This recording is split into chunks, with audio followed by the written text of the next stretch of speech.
নমস্কার বন্ধুরা, সুস্মিতার গল্পের চ্যানেলে আপনাদের স্বাগত। আশা করি আপনারা সকলেই ভালো আছেন। আমি আজকে পড়ে শোনাচ্ছি শ্রী বিভূতিভূষণ বন্দ্যোপাধ্যায়ের লেখা একটি ছোট গল্প, ঠেলা গাড়ি। বন্ধুরা, যদি ভালো লাগে প্লিজ প্লিজ প্লিজ চ্যানেলটাকে সাবস্ক্রাইব করে দেবেন। গল্পটা ভালো লাগলে একটা লাইক অবশ্যই করতে ভুলবেন না। সাবস্ক্রাইব এবং লাইকের জন্য আপনাদের অসংখ্য ধন্যবাদ। তো চলুন শুরু করি আজকের গল্প, ঠেলা গাড়ি। লেখক বিভূতিভূষণ বন্দ্যোপাধ্যায়। সবে বিছানা ছেড়ে উঠেছি। রোদ তখনও ভালো রকম ওঠেনি।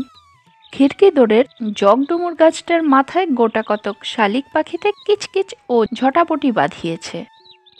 আমি উঠে মনে মনে তোলপাড় করছি যে কাল রাত্রের বাসি কলার বড়া যা আমাদের জন্য রান্নাঘরের ঝুলন্ত শিকায় বড় জামবাটিতে টাঙানো আছে, তা কোন অছিলায় মার কাছে চাওয়া যায়, বা মুখ ধোবার পূর্বে তা চাইতে গেলে সেটা শোভনীয় বা কত দূর হবে। এমন সময় আমাদের বাহির দরজার কাছে একটা ঠেলা গাড়ি ঘড়ঘড় শব্দ করে উঠল। সঙ্গে সঙ্গে মিষ্টি রিন রিনে গলায় ডাক শোনা গেল, টুনিদা, ও টুনি। অমনি আমার বৃদ্ধা জ্যাঠাইমা মার মুখে হয়ে কি একটা হাতে উঁচিয়ে ছুটে গেলেন।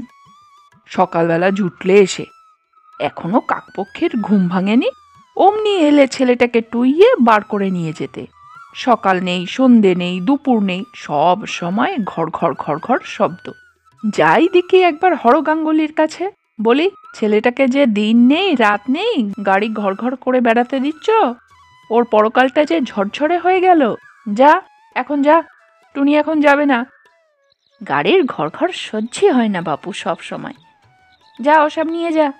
আমি নিরীহ মুখে পূজানিয়া জ্যাঠাইমার পিছনে এসে দাঁড়াতে না দাঁড়াতেই গাড়ির শব্দটা আমাদের ঘাটের পথ দিয়ে দূরে অস্পষ্ট হয়ে গেল। তারপর হাত মুখ ধুতে গিয়ে খিড়কি দোরের কাছে মৃদু শব্দ কানে এলো, ও টুনিদা। আমি একবার পিছনে ফিরে জ্যাঠাইমার অবস্থিত স্থান ও তার দৃষ্টির গতির দিক নির্ণয় করে নিয়েই ঝট করে খিড়কি দোরটা খুলে বার হয়ে এলুম। সকালের পদ্মের মতো নির্মল প্রফুল্ল তরুণ নড়ু হাসি ভরা ডাগর চোখে দাঁড়িয়ে আছে। আসবি নে টুনিদা? এই উঠলাম যে, এখনো মুখ ধুইনি, খাবারও খাইনি, বাড়ির মধ্যে আয় না। নড়ু চোখের ইশারায় দেখিয়ে বললে, কোথায়? কিছু বলবে না জ্যাঠাইমা, আয় তুই। উত্থাপিত প্রস্তাবে সে মনে প্রাণে যোগ দিতে সক্ষম হলো না। তুই আয় মুখ ধুয়ে টুনিদা, আমি চালতে তলায় আছি গাড়ি নিয়ে, চড়বি তো টুনিদা? দুজনে মিলে পাড়ায় বেরিয়ে গেলুম। তেঁতুলতলায় খেলার জায়গায় খুব ভিড়। মুখুজ্জে পাড়ার কোনো ছেলে আর বাকি নেই। নড়ু হাসি মুখে বললে, আয় পটুদা, নিতাইদা, আমি গাড়ি এনেছি, দেখ ঠিক সময়টা আসিনি, আয় চড়। গাড়ি একা একা নড়ুই টানতে লাগলো। চড়ল সকলেই। পটু বললে, দুপুরবেলা আমাদের বাড়ি যাবি নড়ু? নড়ু ঘাড় নেড়ে অসম্মতি জানালে। পটু বললে, যাস, তুই সেদিন যে একেবারে কাকার সামনে গিয়ে পড়েছিলি, তা কি হবে? নড়ু বললে, আমি আর যাচ্ছি না তোমাদের বাড়ি পটুদা, তোমার কাকা সেদিন একেবারে মারতে। বললে, রোজ রোজ গাড়ি ঠেলে বেড়ানো বার করছি। আমি না পালালে সেদিন মার খেতাম ঠিক, যদি এরপর গাড়ি কেটে রাখে। সেখান থেকে দুজনে গিয়ে পথের ধারে বড় জামগাছতলার ছায়ায় বসে গল্প করলুম। রোজই কত গল্প হতো, এরপর কে কি হবে তাই নিয়ে গল্প। খোকার অত ভবিষ্যৎ ভেবে দেখবার বয়স হয়নি, সে এরপরে কি হবে অত গুছিয়ে বলতে পারে না। খাপছাড়া ভাবেই উত্তর দেয়, বলে সে নৌকার মাঝির সর্দার হবে, রেলগাড়ির ইঞ্জিন চালাবে, স্টিমার যারা চালায় তাদের কি বলে তাও হতে চায়। আমি আমার সমবয়সী ছেলেদের তুলনায় একটু অকালপক্ক। বলতাম, আমি ভাই সাহেব ডাক্তার হব, মহকুমার হাকিম হব। অনেক বেলায় সে রৌদ্রে ঘুরে রাঙা মুখে বাড়ি ফিরত। বাবা যেদিকে বসে সেদিকে না গিয়ে চুপি চুপি অন্য দিক দিয়ে বাড়ি ঢোকে। মা বলতো, ওরে দুষ্টু, তুমি সেই বেরিয়েছ কোন সকালে, আর এই দুপুর ঘুরে গেল, এখন তুমি। খোকা বলে, চুপ চুপ না, আমি তো ওই ওদের বাড়ির জামতলায় চুপটি করে বসে বসে খেলা করছিলাম, আমি আর টুনিদা, কোথাও তো যাইনি মা, সত্যি। কি জানি কেন ওকে বড় ভালোবাসতুম। গ্রামের সকল ছেলের চেয়ে এর মুখে চোখে কথায় কি মোহ যে ছিল, সারা দিনটির মধ্যে একবার অন্তত ওর সঙ্গে দেখা না করে পারতুম না। খোকাও আমার বাড়ি না হয়ে পাড়ার অন্য কোথাও বেরুতো না। একদিন আমাদের বাড়ির সামনের জাম গাছতলা দিয়ে সে গাড়ি ঠেলে নিয়ে বাড়ি ফিরে যায় দুপুরের আগে।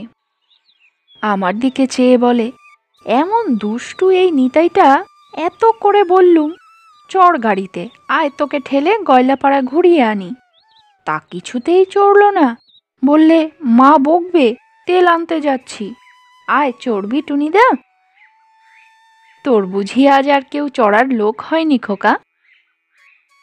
আমাদের পাড়ার কেউ চড়লে না, কখন থেকে ঘুরে বেড়াচ্ছি, যা সব দুষ্টু, আসবি টুনিদা। খোকার চোখের মিনতি ভরা দৃষ্টি তখনকার দিনে আমার এড়াবার সাধ্য হতো না কোনো মতেই। আমি চড়তুম।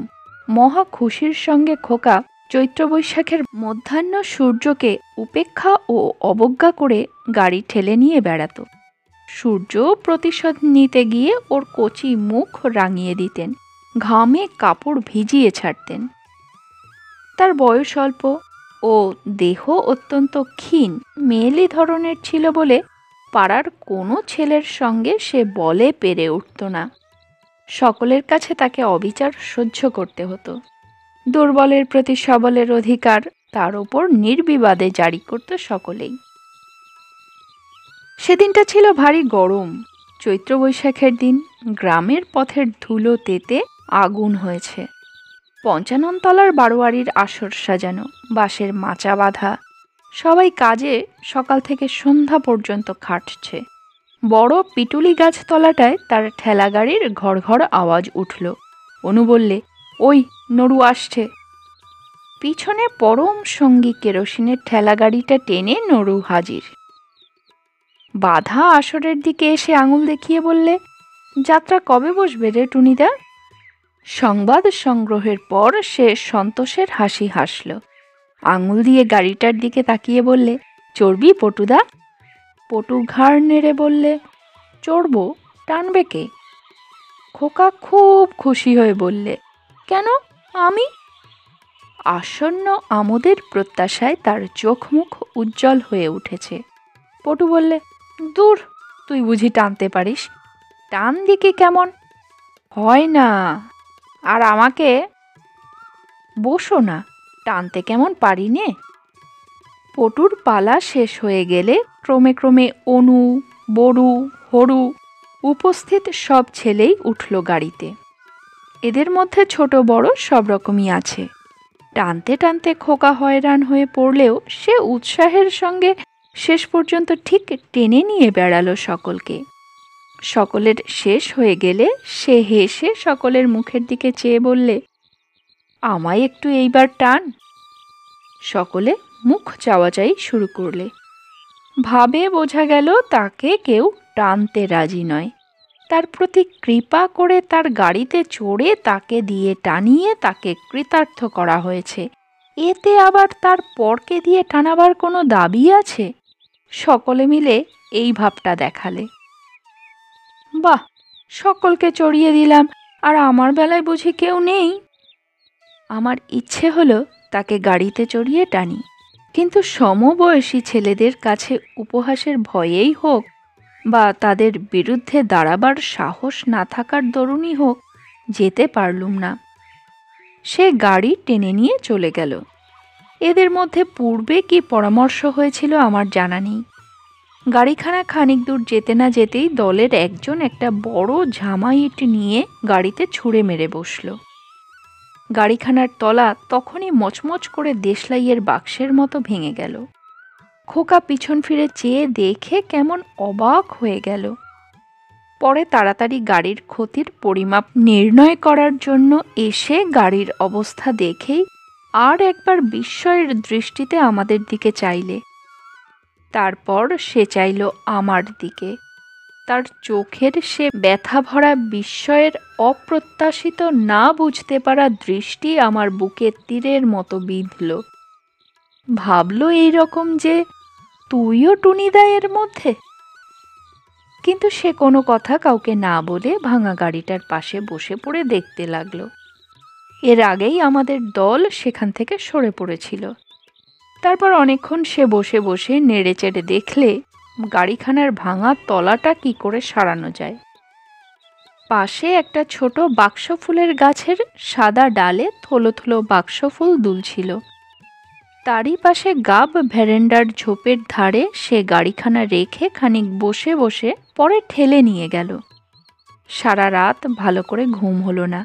সকালে ওদের বাড়ি ছুটে গিয়ে যদি ভাব করে ফেলতুম তো বেশ হতো, কিন্তু কেমন বাঁধো বাঁধো ঠেকতে লাগলো।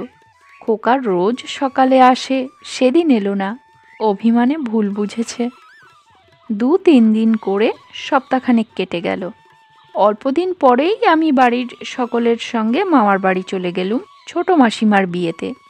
ফিরতে হয়ে গেল 8-10 মাস। খোকাকে ফিরে এসে আর দেখিনি। আগের পৌষ মাসে সে হুপিং কাশিতে মারা গিয়েছে। ফেরবার দিন 10 পরে একদিন ওদের বাড়ি গিয়েছিলুম। খোকার মা উঠোনে কুল রৌদ্রে দিয়েছিল, তখন তুলছে। আমায় দেখে বললে, টুনি, তোরা দেশে এলি? আমি কোনো কথা বলার আগেই তার মা হাউ হাউ করে কেঁদে উঠল। তবুও এসেছিস তুই টুনি? আর কি কেউ আসবে এ বাড়িতে বেড়াতে? খোকা যে আমায় ফাঁকি দিয়ে চলে গিয়েছে রে। বস বস, বাতাবি নেবু পাকা ঘরে আছে, কেটে দেব, খাবি নুন দিয়ে? ওই পেকে পেকে থাকে, কেউ খায় না। খোকা কত খেত, খা না বসে বসে। শীতের অপরাহ্ন, নির্মেঘ নীল আকাশের তলায় অবসন্ন বৈকালের রৌদ্রে ডানা মেলে কি পাখি উড়ে চলেছে। কার্নিশ ভাঙা ছাদের ফাটলে কোথাও ঘুঘুর ডাক। উঠানের ছায়া স্নিগ্ধ বাতাস শুকনো কুলের গন্ধে ভরপুর। খোকার সেই ঠেলা গাড়িখানা দেখলুম, কাঠের মাচার নিচে তোলা আছে দড়িটা পর্যন্ত। অনেকদিন গাড়িটাতে কেউ হাতও দেয়নি। বহুকালের কথা হলেও আমি কিন্তু চোখ বুজে ভাবলেই দেখতে পাই কতকাল আগেকার 8 বৎসরের সেই ছোট্ট খোকাটি ঠেলাগাড়িটা টেনে নিয়ে বেড়াচ্ছে।